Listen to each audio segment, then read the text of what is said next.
tem a idade ideal para um garoto ele fazer avaliação no clube? A idade ideal depende do clube, né?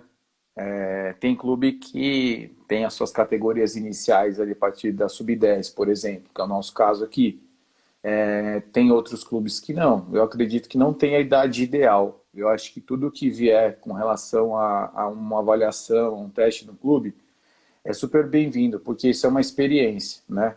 É óbvio que você não vai levar um menino com 7 anos num clube, talvez, enfim, nem tem essa categoria lá. E aí tem a questão do futsal, tem as transições, enfim. Mas eu acho que o quanto antes você puder oferecer isso para o teu filho, né? Você que é pai, puder oferecer isso para o teu filho, é bom, né? E eu falo que tudo é momento. Então, se naquele momento você levou ele lá para fazer um teste no clube A, B ou C, e por qualquer que seja o motivo ele não passou, enfim, aquilo não deixa de ser ruim para ele, é uma experiência, né? Até como primeira vez, por exemplo, porque eu falo que essas crianças elas oscilam demais e também existe a metodologia correta para o tipo de jogador, por exemplo. Às vezes aquela metodologia, aquela visão daquele clube não cabe para esse atleta que foi lá. Ele busca um perfil diferente de atleta, enfim.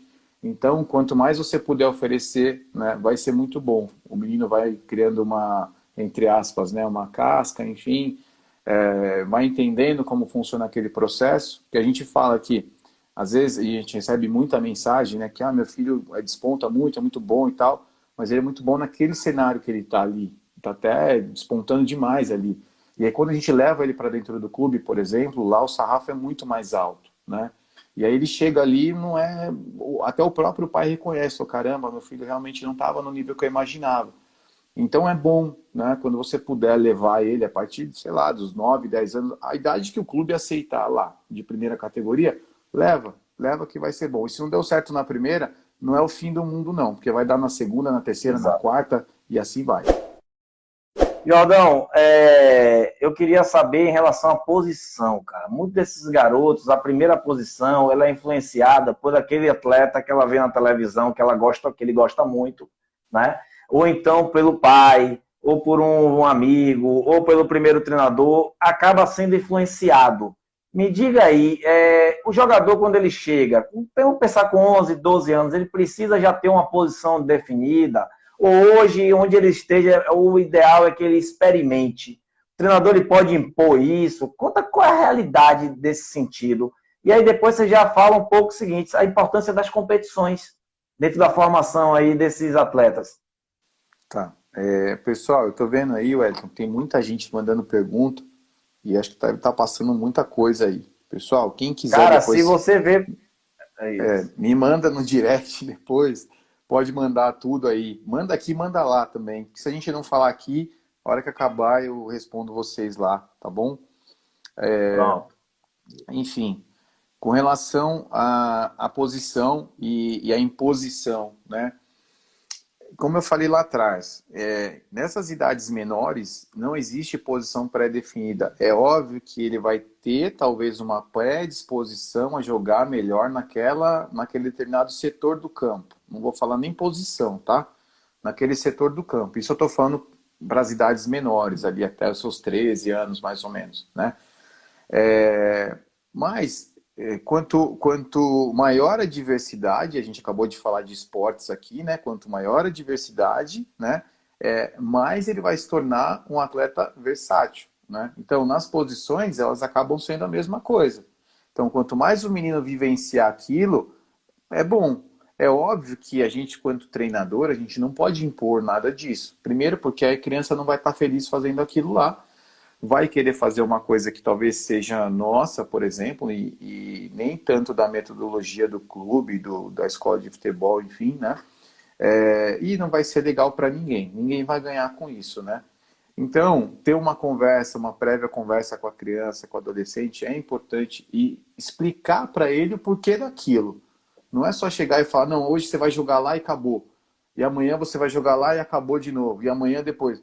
Você não vai formar o atleta, porque vai chegar lá na frente, por exemplo, ele não vai ser nem muito bom numa coisa e nem na outra, né? E não vai ter uma situação definida para o futuro dele.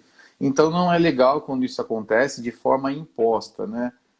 Mas explica para o teu atleta, enfim, né, como funciona isso e o porquê disso. É super importante. Eu costumo dizer que é igual escola, né? A formação vai ser igual à escola, o futebol, né? Ninguém teve uma matéria só até chegar na faculdade, né? Ou quem chegou, quem não chegou, tanto faz. Mas quando você estudou, você não teve só uma matéria. Nem na pré-escola, nem no jardim você teve colagem, você teve cortezinho lá com a tesoura, você teve um monte de coisa. E no futebol não pode ser diferente. Então a gente, quanto pai de atleta, primeiro a gente tem que ter essa mente aberta, né?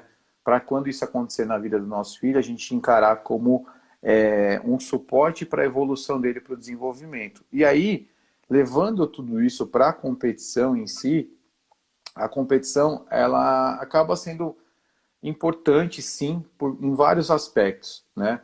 É óbvio, e a gente não precisa nem falar para uma criança, quando ela está num jogo, até, que ela precisa ganhar, porque ela quer ganhar, isso é fato. Então, pai, treinador, enfim, não precisa falar, hoje a gente tem que ganhar. Ela vai olhar para você e vai falar, sabe que, né, pois é lógico, né, que a gente tem que ganhar. Ela quer isso daí, da criança, né? Mas existem diversas maneiras disso acontecer. Quando você usa o resultado como fim, por exemplo, né, e não como consequência, você acaba não formando da maneira que você precisa formar, porque o resultado em si ele pode ser obtido de diversas maneiras.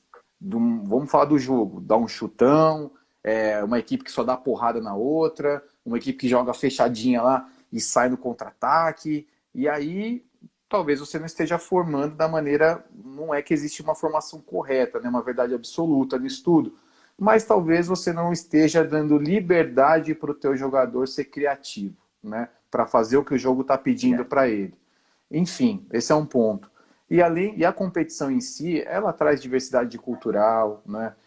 Você vai conhecer outras maneiras de se jogar futebol ali, você vai conhecer outras pessoas, pessoas de outros países, enfim, vai se deparar com escolas diferentes, com culturas diferentes, né?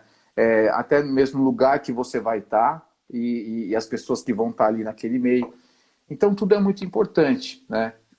Você que é pai de atleta, enfim, e puder oferecer isso para o teu filho, eu sei que para quem está num clube grande às vezes acaba sendo um pouco mais fácil, mas para quem está num ambiente mais de escola de futebol, um clube menor, que às vezes você precisa investir nisso, se for possível, sem fazer loucura nenhuma, faça.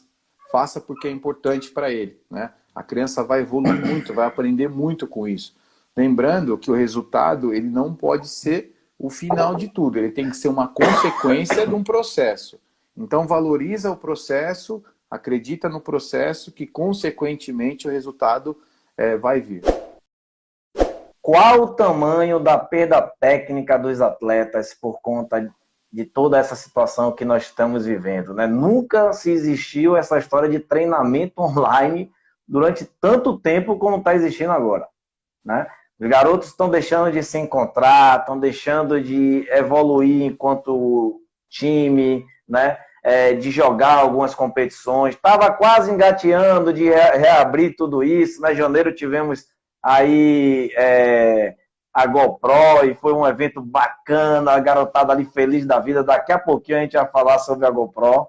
Mas qual é a perda técnica, cara, que você imagina que esses atletas vão ter por conta desse desafio? O déficit técnico é enorme. Isso é inegável, já teve, né? E vai ser difícil assim recuperar isso, né? Esse tempo perdido. E não só o aspecto técnico, a gente também tem que falar do aspecto mental, né? Psicológico, porque é fato que isso afetou demais todo mundo, né? E a gente tem que batalhar. Não é para recuperar o tempo perdido, tá, pessoal? Não vai ter isso, né? Mas para um novo recomeço, né? E realmente dando foco, dando ênfase naquilo que precisa ser feito, né? Essa é a ideia. Então, assim, o tamanho, ele é imensurável, né? Essa pergunta foi muito boa mesmo. Ele é imensurável. E com relação aos treinos online, por exemplo, é mais assim, pessoal, de verdade, para manter o atleta em atividade, né? e ter um ganho técnico razoável, vamos dizer assim. Por que que eu falo isso, né? Porque não tem a supervisão direta de um profissional ali. E o treino online, por exemplo, ele não é para todo mundo. Talvez seja uma nova prática isso, né? Enfim, esses treinamentos online e tal. Mas se a gente pensar no tamanho do Brasil, por exemplo, nem todas as pessoas têm acesso à internet, né? Hoje em dia, internet de qualidade, estou falando, não estou falando qualquer internet, né? Ninguém vai ter um 4G hoje, por exemplo, para ficar 1 hora no celular, no treino online, fazendo treino, né? Então, você imagina o tamanho o buraco que isso tudo causou, né? Se a gente pegar a porcentagem da população hoje que consegue fazer um treino online, é baixíssima. Vou colocar aqui, vou chutar um número, 0,7%, né? Tamanho do nosso país. Então, gente, trabalhar com o que a gente tem em casa, enfim, tentar de alguma maneira suprir isso daí. Quem tiver, enfim, condições, obviamente, de ter uma pessoa para orientar um profissional da área e puder fazer, é ótimo, mas de fato o que aconteceu assim foi uma coisa que jamais a gente ia imaginar.